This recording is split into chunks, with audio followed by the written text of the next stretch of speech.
What is up, beautiful people? Okay, so we are out here, the first of many.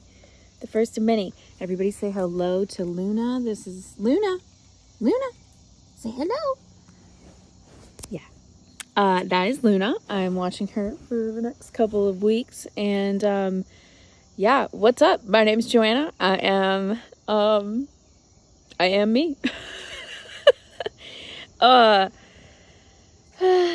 Yeah. Started the YouTube in March of 2017, April, something like that. And then started my podcast, shut down the YouTube after only like 10 episodes. Like, girl really just like sat it out so fast. And like, I think about where I could be if I had just kept up with the YouTube. Like, the audience that would be had if I had, like 2017, that's fucking 6 years ago. Oh my gosh, what the heck could we be doing right now? But I did start the podcast in January of 2019, and that's flickered on and off as well, but I didn't give up on that. And so my thought now is, because like I'm coaching, I'm consulting, I'm designing, I'm doing a lot of different things now. I'm also traveling basically full time.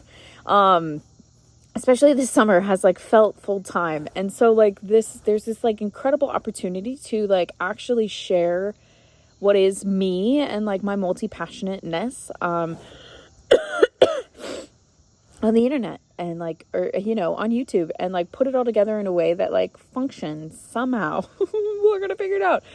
Like kind of vloggy, kind of inspirational, kind of just human realness, the meta thinking that I have going on with myself half the time when I'm by myself like this. And yeah, we're just gonna start making these videos, and we're just gonna start sharing them, and we're just gonna see what happens. And if this is a video that no longer makes it to the internet, then like that's totally fine. We tried.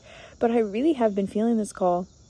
I've been really feeling very excited about it, and I think it would be so much fun because, truthfully, I'm already filming most of my life, most of it in portrait mode, but, like, I don't know, man. There's just different things happening on the horizon, and there's definitely a part of me that, wishes I would have started in 21 when people were like, you've got the van, do it then. Glad I didn't do it then.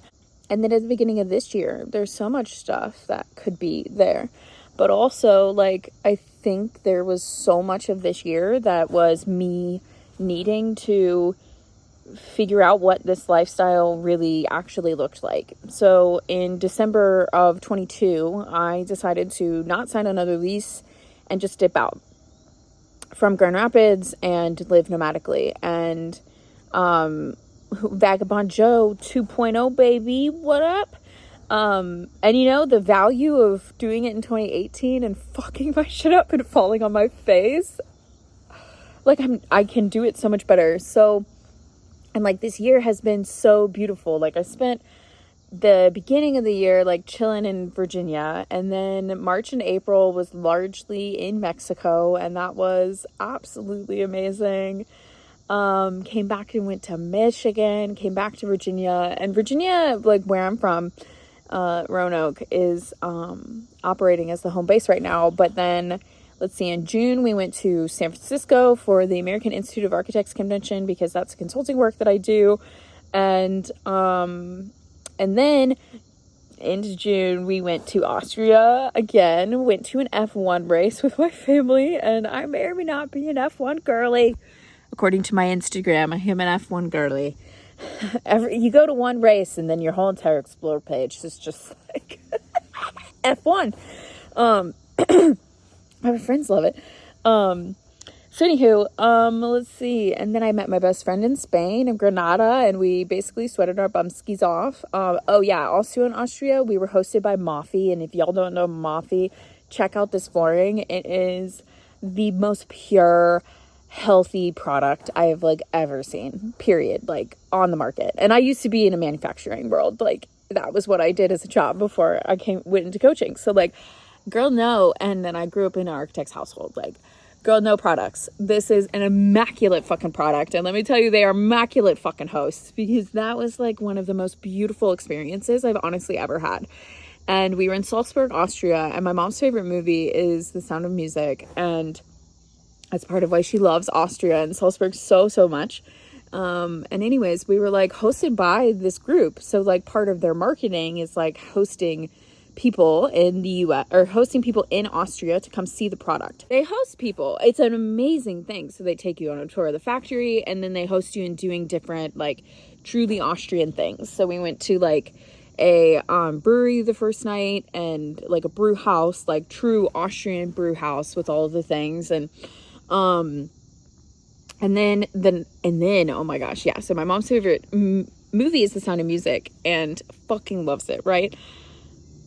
We find out the second day after we toured the factory all day that we have this cocktail hour at this somewhere, and it's got to do with The Sound of Music. We have no idea what's going on, right? So we're driving along, and all of a sudden we end up at the Schloss, what is it called? Leopold, I think is the name of the palace. And it is the palace that is the exterior set for The Sound of Music. My mom just about lost her shit, and it was fucking amazing. It's so good. But like, man, if you have not been to Austria, that country is so underrated and so beautiful. It is the like economics of Eastern Europe, but like the culture more or less of Western Europe. So you get like the best of both worlds. You're in the Alps, especially when you're in Salzburg. It is like, oh my God, it is, I want to spend months of my life in this place. Like, I thought I wanted to live in Italy when I was younger, and then I like go to Austria, and I'm like, this has Italian influence, and it's, even though like I cannot speak a lick of German. Anyway, I'm getting so distracted at this point. So anywho, went to Spain, met my best friend, basically melted. But it was so fun to like meet her in a foreign country. And like to have friends that are like also doing this, is really, supportive. And then we came back and hung out in Michigan again for a little while. Had to do the Michigan summer because it was fucking calling me. It was calling me so hard. It always does. But, what was really calling me was doing a finally 2 years later, doing a Upper Peninsula road trip of Michigan, and it was a week and a half and way too short, and I'm excited for next summer to do it again for longer. I've already decided most of July and August will be spent, if not all of it, will be spent in Michigan, and either like in the van or otherwise, and I'm so excited. Mostly just really excited to go on another van trip. That trip really showed me that like the capacity for me to have all of my belongings and everything that I need in this vehicle was like orgasmic to me. Quite honestly, I fucking loved it. So I'm excited for the future with that. I'm excited for the future in general because so I went to Michigan, went to the UP, came back from there, and hung out in Grand Rapids again for a couple of weeks with my friends, and then have now found myself in Charlottesville, Virginia for the next 2 weeks, other than an intermission for a family reunion in Blacksburg. And like we in Virginia now for probably at least a month. I leave for New Hampshire at the beginning of November, and I just found out that I don't have to go to Richmond at the beginning of November, so we'll see. This is a whole new world we got happening right now. But wow, it was really cool to go through my year in a matter of 5 minutes like that. And thanks for listening. I don't think we're done yet, but thanks for listening. It's been a really beautiful year. I feel so fortunate, and I won't fuck around in the fact that it hasn't been easy, and that I've cried a lot of the time, that I've also been elated a lot of the time, that I've also like numbed myself a lot of the time. And like I've gained weight, and like there's just like layers to this lifestyle that I think like it's really, I just think people really, really, really, really, really, like, we getting serious now, guys. Okay. I think people really discount and not discount. I don't think it's talked about. I don't think it's shared. And I'm not even like a lick into actually living really, truly nomadically, but we see all these people on TikTok and on the internet and on Instagram traveling all the time. And we're not thinking about really the greater ramifications of what traveling at a higher pace is doing for the nervous system, and how we can travel at a pace that's actually supportive for our body. This guy right here, and then for the collective body, like this, like the capacity for this. And so, I am thinking about companies that are flying people across the world just for a couple of days to check out a sustainable product. Or like my friends who somebody I know from college a travel content creator just went to Vietnam for like a week, I think it was a week. So I was like, okay, cool. A week, right? Okay. Also a week. It's going to take your body literally a week to get used to being on that side of the world. And when